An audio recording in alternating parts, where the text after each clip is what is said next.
Audio made possible by www.jackettome.com. Audio Fanfiction Productions presents Wide Awake.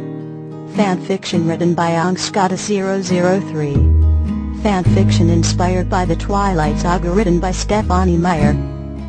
Chapter 49. Flotsam Florentines. Bella's point of view. Blueberries or raspberries? I silently mused, the vivid purple appearing more appealing than its pink companion. My eyes jumped from one to the other, assessing the pros and cons of differing flavors with syrup, and whipped cream, and sprinkles, and chocolate. Ooh, chocolate chips. When Alice had knocked on my door, to rouse me for the yoga class that I had no plans of attending, I'd been annoyed and borderline homicidal. The warmth and comfort of Edward's arms and shallow breaths against my hair had been impossible to abandon. With a gentle tenderness that my anger made nearly unfeasible, I ducked out from under his arm and stepped out into the hall. "Oh my God!" she smiled while standing in the hall, having seen Edward asleep in the bed, before I could close the door. "You were being cuddly and gross, weren't you?" she teased, eliciting my sleepy shock at her immediate acceptance. I'd really been expecting her to make a scene, so her casual teasing and large grin was more than slightly surprising. When I questioned her strange approval, she simply shrugged. "I've missed your Edward face, and anyways, I always knew he'd come back. Call it intuition." She'd winked, tapped her temple, and then she skipped down the hallway, promising to cover for me if Kate, the yoga instructor, questioned mine on appearance. I hadn't seen her so jovial in months, and I was curious if she'd been hiding her happiness from me the entire time, or if Alice was merely happy because she'd realized long ago that Edward was my key to contentment. Perhaps that was the depth of her sisterly love for me. I'd be lying if I said I couldn't honestly relate. I loved seeing her Jasper face, after all, not that I was conceding to even having an Edward face. Now, the chill of the open fridge was gradually making my grogginess dissipate, transforming into a desire I was all too familiar with: cooking. There would be little to no hope of ever going back to sleep now.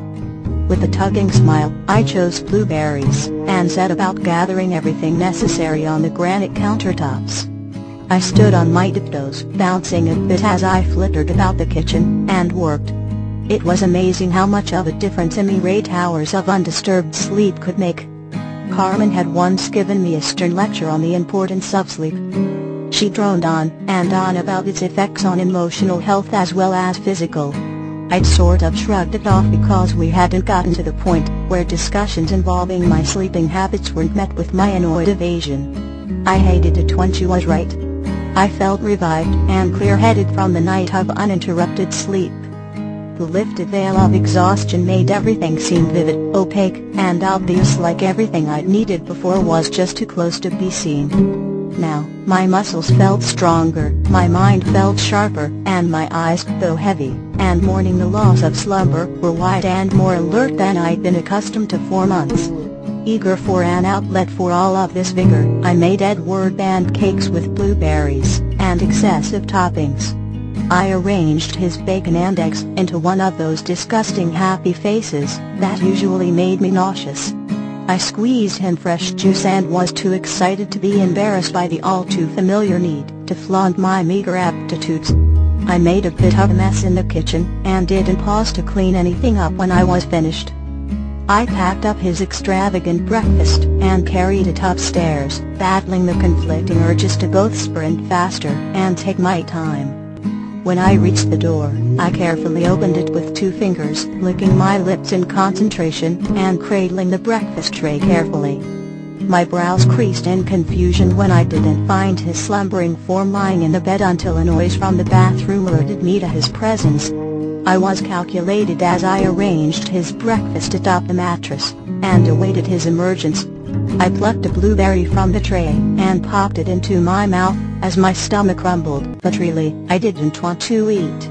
My Edward-induced sleep I made little things like food seem inconsequential to the excitement of watching him eat it.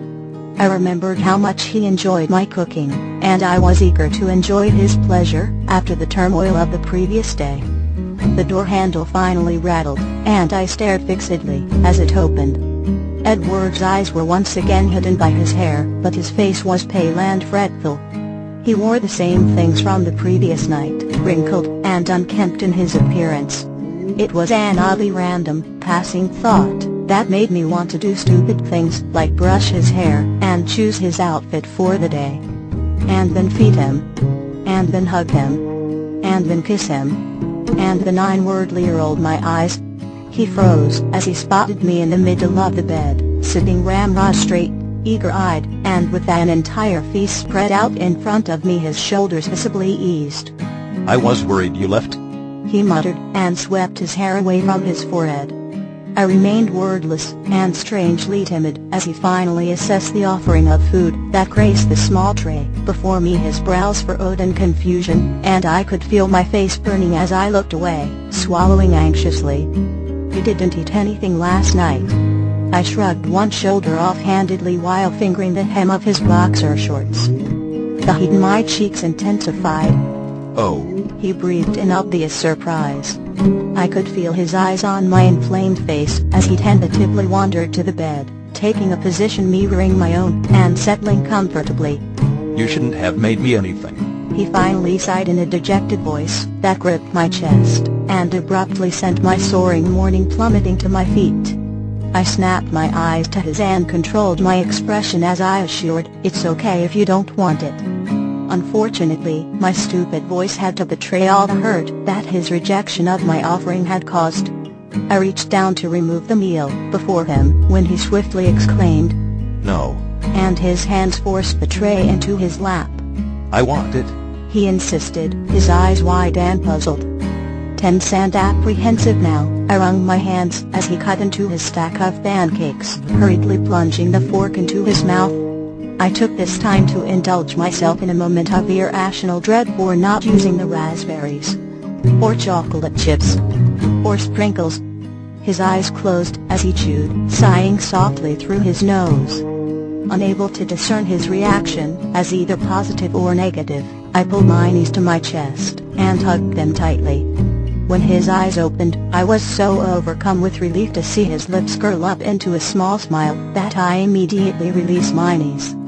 "Fucking hell, I missed your cooking," he chuckled lightly and cut off another bite, enthusiastically devouring it. I eased myself down onto my elbow, propping my cheek on my palm as I observed his enjoyment with familiar comfort. His green eyes danced with satisfaction at my expression. When he glanced at me, he smiled wider, eyes crinkling at the edges. "Aren't you hungry?" he asked. I merely shook my head. His smile faltered and I quickly lied, "I already ate," to ease his concern. He eyed me skeptically, but resumed without pushing it any further, and I was glad, because watching him eat was far more gratifying than eating myself. I continued observing him in silence, and it felt indescribable to watch and hear his obvious pleasure with my creation. As we sat without any exchange of words, I began growing cautious and pondered the best way of approaching our obvious estrangement and issues. There was a whole list to choose from, and he didn't even know the full extent of my betrayal yet. I wasn't so far into denial that I couldn't accept my fair share of blame. I could have found him. I'd known where and how, and had felt it deep in my soul that he'd needed me, and yet I'd chosen not to. If I were being entirely honest, it had more to do with my own insecurities that had flared in his silent absence than my insistence to give him space. This was only one truth in an endless sea of hidden facts. Neither of us had them all. The way the added weight made his hair fall was new, foreign, and the lines of his forehead appeared more defined. He'd only been gone 4 or 5 months, and the cavern separating us felt too enormous to bear. I figured that Carmen would give me some crap about remaining true to my feelings, and since I discovered that she was rarely wrong, I decided to do just that. "Tell me about Chicago," I eventually implored, breaking the silence. I felt alienated from him, and I was realizing, unlike with the others I cared about, no amount of cookies or food could ever remedy that. I felt at fault as his eyes flashed with a painful despair, and I immediately rescinded. "You don't have to. I'd just rather hear it from you than as me," I explained. It felt weird having all these outside parties relaying our information back and forth. I wanted needed the inclusion that Edward's communication would grant me. He smiled tightly and shook his head, his hair falling back into his eyes. My fingers twitched to push it back. "I'll tell you, it's just kind of fucked up," he confessed, appearing oddly embarrassed and vulnerable as he nibbled at his bacon and avoided my gaze. Before I could offer my gentle encouragement, he grimaced, swatting his hair away from his face so that he could see me. His eyes were guarded and tired. "I just want to be honest about everything, and to tell you the truth, I'm pretty fucking terrified that you'll think less of me," he explained, tense and unmoving. I frowned and lifted myself as I gazed at him, devastated that he could ever think any such thing, and knowing that it was my own fault. "I already told you, Edward," I mumbled with a swallow, and looked away from his intense stare as I prepared to give surety the only way I knew how. Nothing could make me love you any less. The room was silent, and though I didn't regret my words, they lingered in the air between us with an unspoken magnitude that made me uncomfortable. Edward and I were given like Rice Krispies and marshmallows. When you put them together you get a treat, but separated, they're nothing but ingredients, bland and tasteless. We might have been experiencing a gigantic hurdle, but I hadn't become so pessimistic as to believe that we couldn't jump it. The soft light from the sheer curtains of the balcony door illuminated the wall that my eyes were nervously trained on. I couldn't decide if I wanted him to acknowledge my cryptic pledge or just disregard it entirely. Instead of doing either, he simply began with a quiet, "Well, it didn't take me long to find her." We spent the whole day on the bed, the breakfast tray discarded on the floor at our side, as he was finally granted the opportunity to speak. I already knew the gist of it and only disrupted when I had questions. Edward was uncomfortable, but was more honest than I could ever fathom being. When he told me about how his hallucinations of me, I was shocked. I didn't really know how to react, and he refused to look me in the eye.